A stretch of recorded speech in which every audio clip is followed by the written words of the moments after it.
اللي هينزل يوم 30 يونيو ان القوات المسلحه هتضطر للنزول الى الشوارع لحمايه الاهداف الحيويه، لان الاهداف الحيويه جزء من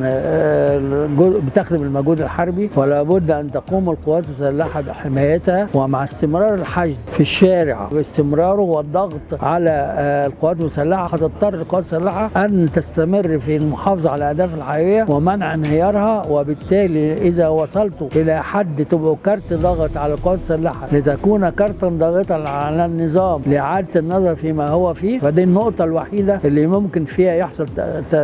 تغيير. الولايات المتحده الامريكيه وافقت اخيرا القوات المسلحه ان تبتدي تتحرك في حاله احساسها بتهديد انهيار الدوله وتهديد الاهداف الحيويه في الدوله، وبالتالي امريكا لا تعارض نزول القوات المسلحه لحمايه الاهداف الحيويه، وبالتالي لابد ان تصل القوى الموجودة في الشارع إلى أن تصل إلى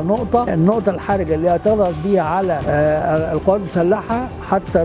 من خلال استمرار التهديد للأهداف الحقيقية، وبالتالي حتى تتحول القوات المسلحة من قوة محايدة إلى قوة ضاغطة على النظام الحالي عشان إحداث بعض التغييرات المطلوبة، لأن استمرار الموجود في